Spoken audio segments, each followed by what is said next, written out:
Ano magiging reaksyon niya sa ganitong pangyayari? Anong isusuot niya sa ganong okasyon? Anong gugustuhin niyang kainin sa ganitong pagkakataon? Ang Panginoon, sinasabi sa atin ng psalmist nang sumulat ng awit na ito, kinikilala niya tayo at alam niya ang lahat tungkol sa atin. God cares enough to know all about you. It takes a lot of interest to try to know a person. Kung minsan nga, kahit asawa mo, mahal mo sa buhay, hindi mo na pinapatapos yung sentence dahil wala kang tiyagang makinig. Tinatapos natin yung sentence niya for him or for her. O ayaw na natin siya pagsalitain. Huwag ka na kumibo, ako na lang magsasalita. Kasi, nainip tayo, sayang yung oras natin.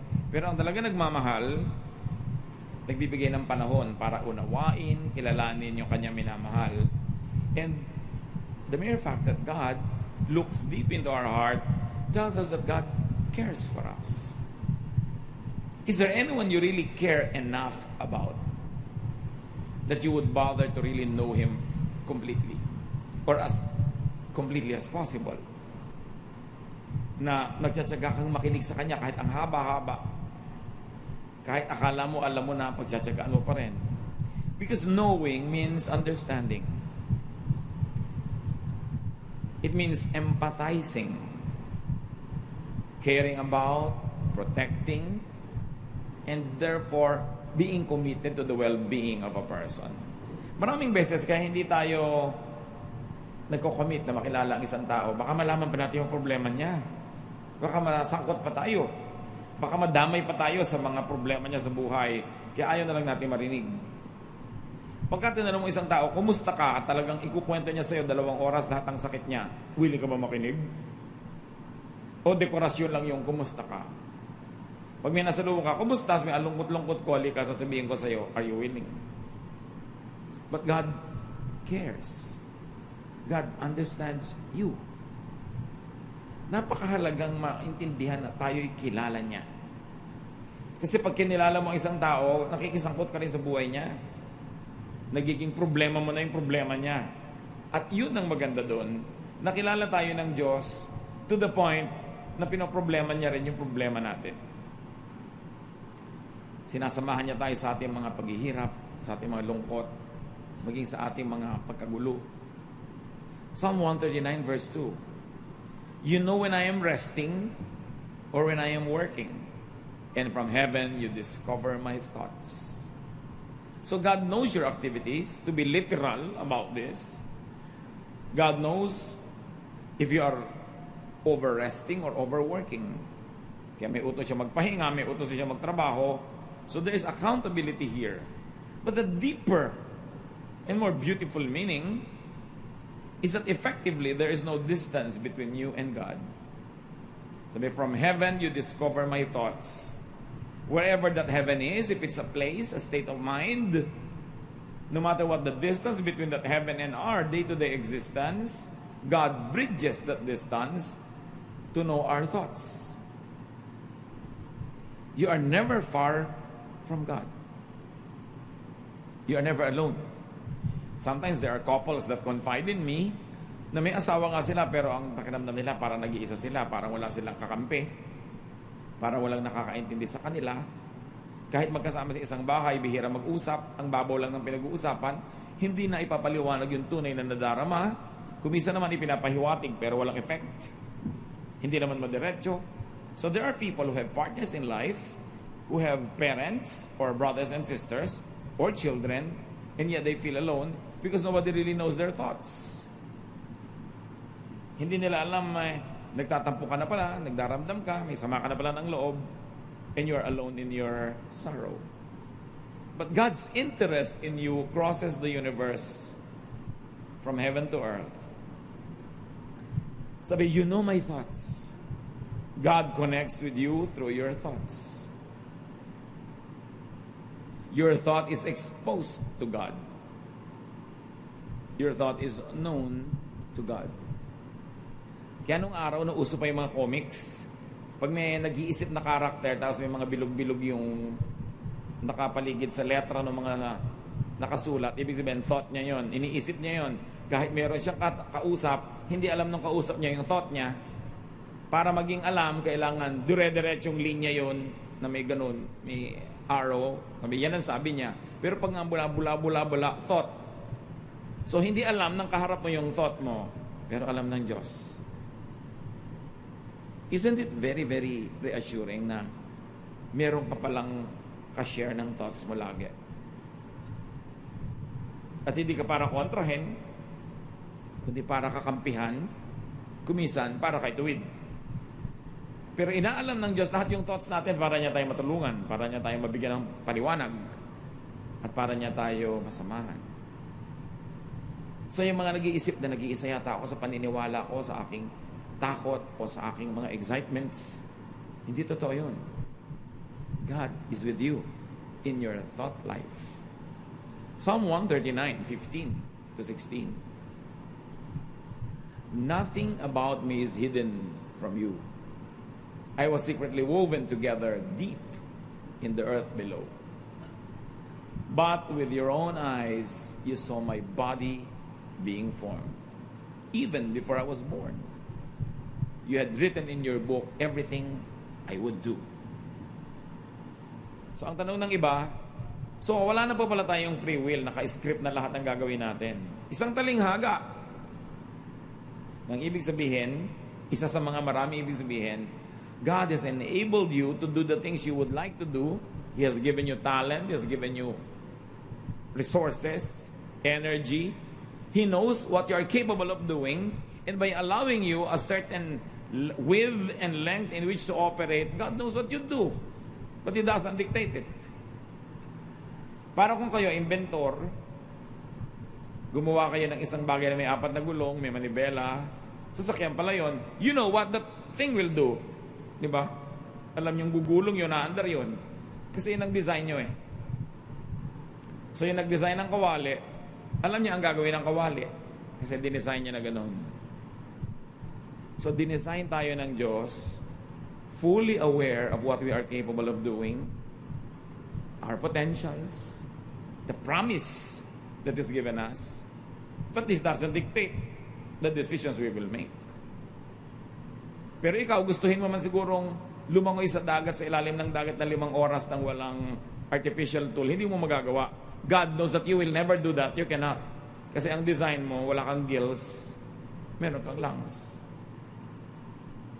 Napag-isip-isip na ba natin mga kapatid kung ano ang alam ng Diyos na pwede natin mga gawin? At ginagawa ba natin? Kung minsan yung hindi para sa atin ang ginagawa natin, kaya nagkakabigo-bigo, nagkakamali-mali. Pero may mas malalim pa. That God knows your thoughts.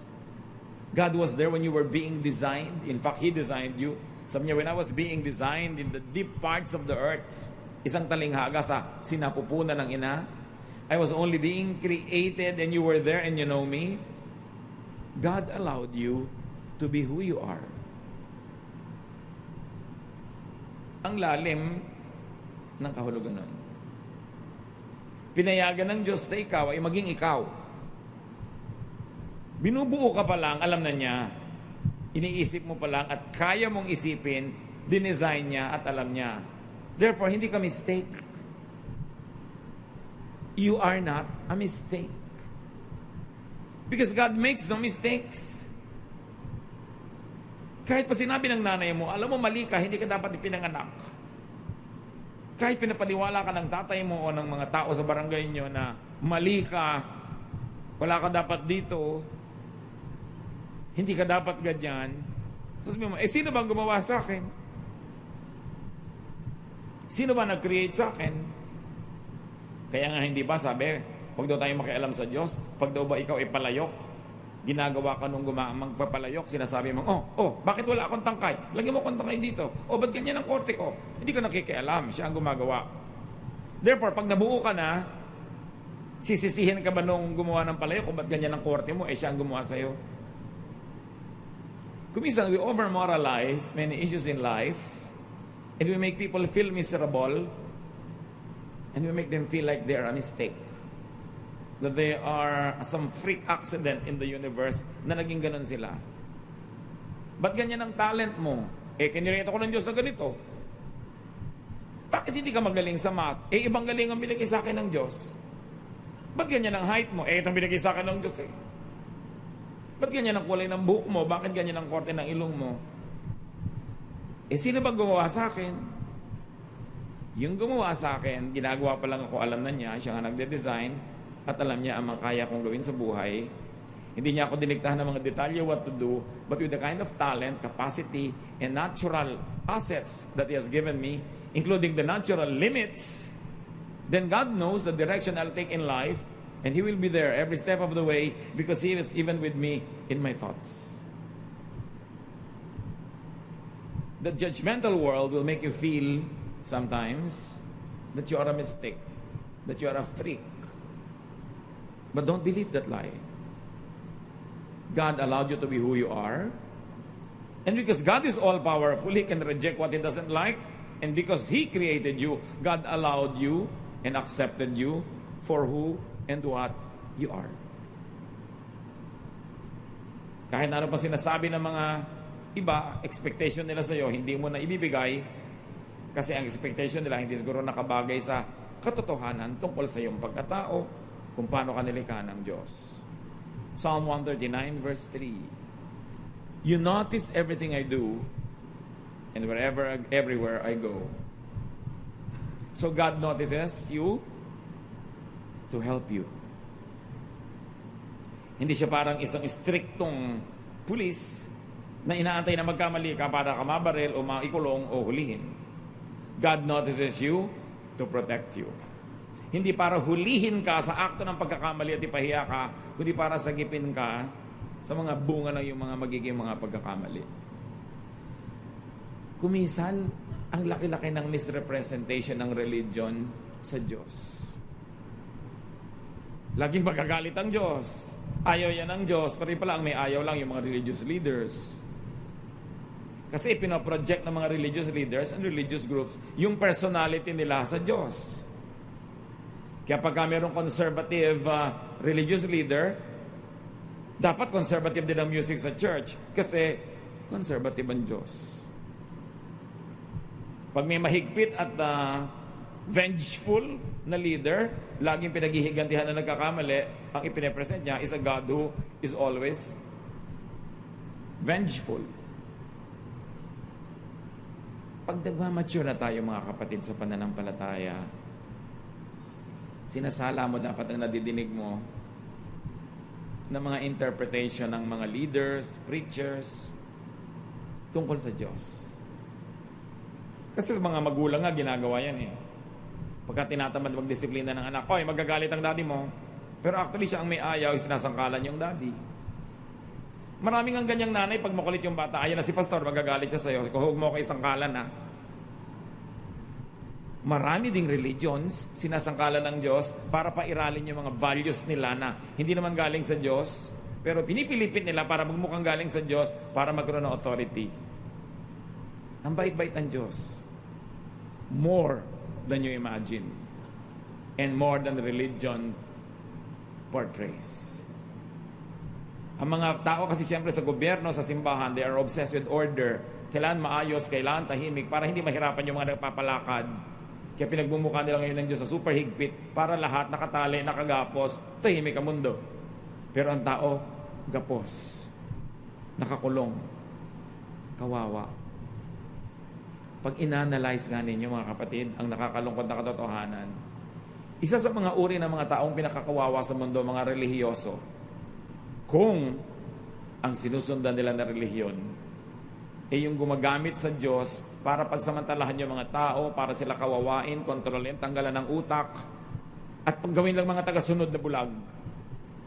Sila ang mga kawawa. At ang pinakakawawa doon, akala nila sinusunod nila yung Diyos. Yung pala, yung mga Diyos-Diyosan lang na religious leaders. That's why you've got to engage theology. Huwag lang lulun ng mga itinuturo. Kailangan sinusuri.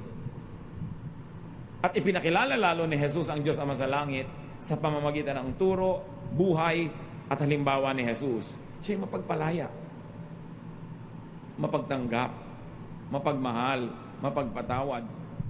Pero ganon ba talaga? Huwag na tayong lumayo. Ganon ba lahat yung mga disciples? Hindi. Marami sa kanila mahigpit pa kay Jesus. E paano na ngayon pag sila yung nanguna? E di yung interpretation nila of Jesus ang gagamitin. Kawawa naman yung susunod sa kanila. Meron nga isang village, ayaw tanggapin yung turo ni Jesus. Sabi ni Jesus, teka, malis na tayo, lumipat na lang tayo sa kabila. Sabi ng mga disciples niya, gusto niyo ba magpaulan kaming apoy? Para tupukin lahat sila. Kita niyo kung gaano kahigpit. Kung gaano mapaghiganti. Pero hindi ganun si Jesus at hindi ganun ang Ama sa Langit na nire-represent niya. So if ever God notices you, sometimes for your own good, it is to correct you. But not to take revenge. May nagtanong nga sa akin sa Facebook, ano po ba yung tama at maling palo sa bata? Sabi ko, yung palo, na galit ka, sa init ng galit mo, pinagbubugbog mo yung bata, mali yun. Bakit mali? Kasi naghihiganti ka. Hindi mo siya dinidisiplina. You are getting even because you got irritated, you got mad, you have to get even, and you've got to hit back, and of course, you can hit better because you're older. Kailan po ang tamang palo? Pag hindi ka nagalit, may ginawang mali ang bata, pahupain mo yung galit mo, at tuloy, ayaw mo na siyang paluin dahil una, hindi ka nagalit, at second, naaawa ka na rin, pero papaluin mo pa rin, sabi mo, alam mo, kailangan paluin kita para matandaan mo to. Diba, pinag-usapan natin, pag ginawa mo yan, papaluin kita. Dapat may usapan na kayo para alam niyang may na-break siyang rule. And then, calm ka, papaluin mo siya, hindi sa ulo, hindi mo sasampalin, sa puwet. Kung yun ang usapan, kasi anatomy, yung safest na paluin mo, maraming muscle, walang maraming nerve endings except the ending of the spinal column, which is very, very sensitive. Tamang palo. Pero yung sa oras ng galit mo, mali. Revenge yun. So God corrects you. God does not take revenge. He wants you to be corrected. Ano ngayon kung kilala tayo ng Diyos? Ano naman ang saysay nun? Because God knows you, feel secure, and enjoy the feeling. Di ka man kilala kahit ng sarili mong magulang, ng sarili mong kapatid, minsan ng asawa mo, kilala ka naman ng Diyos. Siyempre, masarap na kilala ka rin ng iba. Pero ano naman, kung hindi ka nila kilala, anong magagawa mo? Lalo't ayaw ka nilang kilalanin, isipin mo kilala ka ng Diyos. After all, it is God who matters. Diyos ang lumikha sa atin, sa Kanya tayo uuwi, Siya ang nagpapala sa atin. And because God knows you, work and rest well. The verses told us, God knows when you work and when you rest. So dapat huwag kang masyadong tatrabaho na nasisira na yung katawan mo, ayaw yun ng Diyos. At alam niyang ginagawa mo yun, kaya ka mapapalo. Pero huwag din naman sobrang pahinga. Kasi inutos niya magtrabaho tayo. So that we deserve what we eat. We deserve what we get from the planet. What else does it mean that God knows you? Because God knows you, in your thought, dwell in the Lord.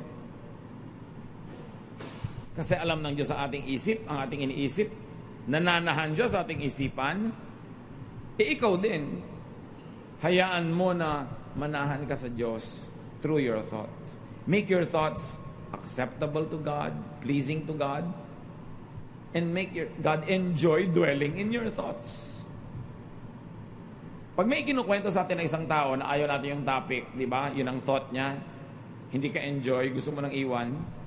Pero kung ang kinukwento niya, gusto mong topic, you dwell in the person's thought because you are edified or because you enjoy it. Make God enjoy your thoughts. You minister to God that way. Because God is emotion. Marunong siyang matuwa at marunong siyang hindi matuwa. Bakit hindi mo siya bigyan ng kasiyahan? Total, Diyos naman siya. At pag nasisiyahan siya, nagbo-blow out pa. So yung thought natin, pag may iniisip ka, teka, ano ba itong iniisip ko? Natutuwa ba Diyos dito? Ay, wag. Hindi ito nakakatuwa sa Kanya. Ayaw niya ng mga thoughts na to. So I will minister to God by lifting His name through my thoughts. Let the Lord dwell in your thought. Yung isip natin parang bahay. Pwede tayong magkaroon ng bisita, merong extended visitor, meron tayong papasukin, meron naman tayong laging iniimbitahan. Always invite the Lord. Make the Lord dwell in your thoughts. Read His Word. Ponder His teachings. Think of Him. Because when you think of Him, you become very aware of His presence. Kaya saan man mag-isip ka ng nakakatakot, mag-isip ka ng nakakagalit, mag-isip ka ng nakakagulo, pinipili din naman niyang iniisip, ba't hindi nilang isipin ang Panginoon? Ang kanyang mga katuruan, ang kanyang mga pagtutuwid, ang sarap din. Yung Bible, pag binabasa mo, pagka talaga nakafocus ka, nag-enjoy ka. Lalo pag pinag-aaralan mo, sinusuri mo, yun ang laman ng isip mo kaysa iba. And because God knows you, know yourself like God knows you. Ang isa sa mga pinaka-ironic, mga kabalintunaan na nangyayari sa buhay, ikaw na may katawan ng hindi nakakakilala sa sarili mo. Kasi pag meron kang iniisip, dinedenay mo yung sarili mo. Kumisan meron kang self-denial. Ayaw mong tanggapin. Maraming ganun. Ayaw tanggapin yung katotohanan. Nabubuhay sila doon sa illusion, sa imagination, sa desire nila, hindi doon sa kung ano sila. Know yourself. If God bothers to know you, well, you should know yourself. When you know yourself, you get to know your breadth, your width, your length. You will know how to live life. You will know what to do well, and you will know what you'd better not do because you are not gifted in that area. Know yourself. It's your duty to yourself and to God. And because God knows you, accept yourself as God accepted and accepts you. Anong ibig sabihin? Natatanggapin mo yung sarili mo. Don't pretend like you're somebody else. Huwag kang mangopya ng iba, ng buhay nila, style nila. Ikaw ay ikaw. Habang nangongopya ka ng iba, hindi ka magiging fully developed as you are. Maiinggit ka sa iba. Ibig sabihin, hindi mo kilala ang sarili mo, hindi mo tinatanggap ang sarili mo, tinatanggap mong wala kang kwenta, mas may kwenta siya, inferior ka, superior siya, therefore naiinggit ka. So madaling malaman kung tinatanggap niyo ang sarili niyo, kung maiinggitin ba kayo sa kapwa. Lagi niyo ba i-compare ang sarili niyo sa iba? To feel good. Accept yourself. Lalo yung mga physical attributes na mahirap na mampalitan, accept yourself. Accept, for instance, that you're growing old. Bakit hindi matanggap ng mga taong tumatanda sila? Lalo't may pera, may technology, kung ano-anong ginagawa sa mukha. May nakita na ba kayo na nagpa-repair ng mukha na maganda ang bunga? Parang, minsan, kilala mo siya dati, tapos kinausap mo, pagtalikod, sabi mo sa kasama mo, parang may mali sa kanya. Hindi mo matukoy, pero parang may mali. Yung pala, naglagay ng tukod dito sa chin niya para cheekbone niya mataas. Kaya kumisan, lumalakad yon. Akala mo may beke. Lumakad pala yung cheekbone. Diba, nakakatawa kumisan, nakakaawa, hindi mo malaman kung maaawa ka o matatawa ka. Ba't di mo tanggapin na tumatanda ka? Alangan namang 70 years old, tapos mukha kang 20. Isa yon, acceptance. Sasabihin ng iba, hindi na po ako magkukulay ng buhok kasi puti na. Iba naman yun dahil hindi ka naman nanganganib yung buhay mo tsaka hindi naman sobra bagastos. Hindi naman pwedeng absolute na wala ka nang papalitan, di hahaba na yung kuko mo, hindi mo nagugupitin because you accept yourself. Merong limit yung normal na tanggapin at meron yung enslaving na, yung kawawa ka na dahil sobrang mong ayaw tanggapin ang sarili mo. Maraming ganon. Ipinipilit, ikinukuble, halimbawa na probinsyana siya. Pag nagsalita naman, talagang halata-halata. Ano naman ang problema kung probinsyana ka? Problema ba yun? Ano yung problema yun? Yung ba nagyayaman-yamanan? Yung maniniwala ka ba na talagang original yung bag niya? Ang mahal ng original nun. So, ba't hindi ka na lang bumili ng original na hindi branded, original? Orig ba ang bag mo? Oo, original yan, nagkarlan. Binyang, di ba? Mas maganda naman yung original na nagkarlan kaysa fake na Louis Vuitton. Tinago nyo talaga yung mga bag nyo, no? Kaya tuloy, pag may lalakad, anong tingin mo dyan? Sabi ng iba, Green Hills. Alam naman nila. Why fake it? You cannot afford a 40,000 peso bag. Bumili ka na original na gawa sa Marikina. Hindi mo pa kinakahiya. Hindi ka huliin sa Europe. Alam nyo ba na yung mga fake yung ganyan hinuhuli sa Europe? So don't be fake. Accept yourself. When you accept yourself, then you have time to develop yourself. You are happier because you are not measuring yourself against other people's standards. Be yourself as God allowed you to be. Remember, magiging ganyan ka ba kung hindi alam ng Diyos? At kung alam niya, pinayagan niya. Therefore, may dahilan siya. Mabuti ang para sa'yo. Kailangan makita mo yun. Para hindi puro self-rejection. Yung kulay ng balat para laging pumuti. Actually, it is self-rejection. You are rejecting your own color. You are rejecting your natural self. Ang hirap nun. At kahit hindi makita sa labas, nakakasugat yun sa loob. Sarap yung malaya ka. Ito ka. Take me or leave me. If you don't like me, we both lose. Hindi yung lagi ka nagkakandara pa to please other people. To the point that you change who you are. At dahil ganun ang trato mo sa sarili mo, hindi ba sabi ni Lord, whatever you do to the least of this, you do to me? Ganun din dapat ang trato mo sa iba. Know others. Or at least know people who matter to you like God knows them. So kung dapat mong kilalanin ang sarili mo at kilala ka ng Diyos, kilalanin mo rin yung asawa mo. Ba't kayo lagi nag-aaway? Ba't hindi mo na malang i-recognize na pagka bagong uwi lang siya galing sa labas, hindi siya mahilig makipagtalo. Schedule mo sa ibang oras yung pakikipagtalo kung gusto mo. Kung kilala mo siya, alam mo kung kailan malamig ang ulo niya, kailan siya receptive, kailan siya bugnutin. Ba't hindi mo igalang yun?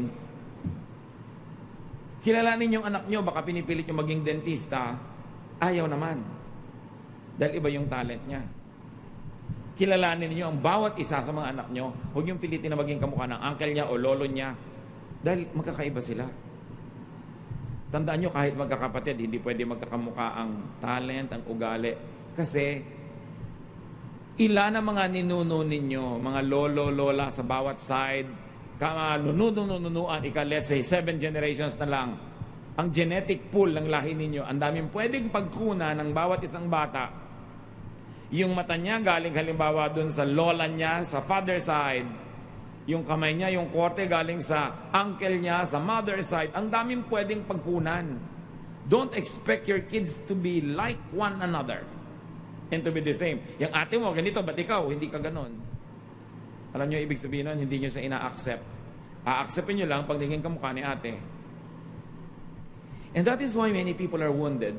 Many people grow up handicapped emotionally because they were rejected when they were children and they continue to be rejected. Ba't di ka kamukha ng kuya mo? Bakit ganito ka? Bakit ganun ka? Sabi mo dapat, ako ba gumawa sa sarili ko? Pag sinabi ng nanay mo, ba't ka ganyan? Sino ba naglihi sa akin? Sino ba nagbuntis sa akin? Nandun ba ako? Pinanganak ko ba sa sarili ko? Pero siyempre, huwag nyo naman siyempre sasagutin ko nanay nyo. Log-log nyo lang yun, yung may mga bilog-bilog. Thoughts. Pero kung masasabi niya, nice, gently, nanay, hindi naman na nagbuntis sa akin, di ba? Bakit ako sa isisi ng Indian buhay ko? Tinatawag niyo palagi yung mukhang ita. Hindi ba mukhang ita? Like mother, like daughter. When you reject people, you actually reject a certain part of you. Accept others. Because God accepted and continue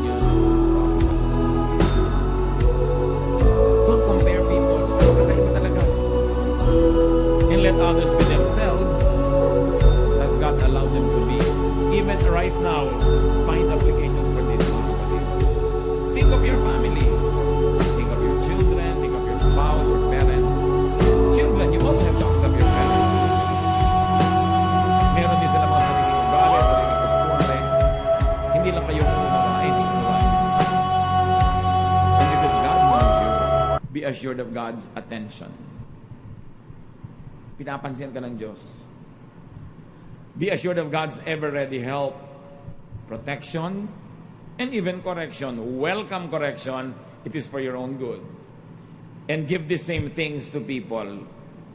Bigyan nyo rin sila ng attention, help, protection, and correction. Anything you want to do to yourself, anything you want to be done to yourself by others, do to others also. Dapat two-way, hindi one-way. Give this to people near you, to people who matter. Kilala tayo ng Diyos, kasama natin ang Diyos, tinatanggap tayo ng Diyos. Bagamat gusto ng Diyos, patuloy tayo lagi mag-improve. We change from glory to glory, but you are basically you. Huwag mo nang asahan sa kapwa mo na mapapalitan siya structurally. Ganun na siya, wonderfully made. Your mission is to find what is wonderful about it. Because we are all wonderfully made. Kung hindi nyo nakikita na wonderful yung nanay nyo, yung asawa nyo, yung kapatid nyo, work at it, know the person. To the point na sabi mong, oo nga, wonderful siya. Napaka-wonderful ng husband ko. Kuripot, pero kahit kailan di kami nagutom. Kasi marunong siyang mag-ayos. And wonderful. Find that. Kasi ang nakikita nyo, reklamo. Ang nakikita nyo, kapintasan. You will be unhappy. And yet, you cannot change your situation dahil husband nyo naman yan. So if you cannot change your situation, change the way you think. If you are not happy with what you see, change your focus until you see something you'll be happy about and stay there. It's your choice if you're going to be miserable or not. Matthew 10:29 to 31. Aren't 2 sparrows sold for only a penny? But your Father knows when any one of them falls to the ground. Even the hairs on your head are counted. So don't be afraid. You are worth much more than many sparrows. Yung mga sparrows, yan ang pinakamurang ibon sa Israel noon. Halos walang halaga. Pero sabi ni Jesus, alam nyo ba na kahit mumurahin yung mga ibon na yan, walang nag-aalaga sa kanila, hindi pwedeng yung isa mamatay, malaglag mula sa paglipad niya na hindi alam ng Diyos sa langit. Alam niya yon. And then the Lord says, even the hairs on your head are counted. Hindi niya sabing hair. May mga noun kasi na inherently plural sila dahil mahirap bilangin. Kaliwa water, alam ng waters, diba? People, marami na agad yon. Pag sinabi mong peoples, iba-ibang lahi na yon. Pero pag sinabi ni Jesus, your hairs, bakit hairs? Kasi bilang. Pag hindi mo kayang bilangin, sabi mo, hair. Maganda ba hair ko? Kasi hindi kayang bilangin nung nakatingin. Pero pag sabi mong, maganda ba hairs ko? Hindi ako si Jesus. Si Jesus ang nakakabilang niya. At ang Ama sa langit. Pero bilang. Gaano karaming buhok nyo ang nalaglag sa unan nyo ngayong kagabi? Sumama sa shower? Nalagay sa sopas? Hindi nyo alam. Alam ng Diyos. Ganon siya ka-close. Alam niya yung latest count. And syempre, figure of speech lang yan. May ibang sinasabi, kilalang kilala ka ng Diyos. Alam na alam niya ang takot mo, nadarama mo, pangarap mo sa buhay. So patirahin mo siya sa isip mo at lagi kang mamalagi sa paligid ng kanyang sariling isip para makinabang ka ng gusto at mabigyan mo siya ng luwalhati. Kilalanin ang sarili, tanggapin ang sarili, improvein ang sarili. Kilalanin ang kapwa, tanggapin ang kapwa, and help them improve also. Focus on God's intention with people.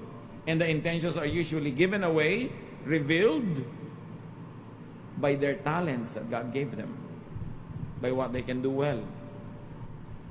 Let people succeed. Give them work where they are good at. Let them be happy. And you also will be happy. Dear God, we thank you that you love us. And we thank you for the unconditional acceptance that you give us. Kung paano kami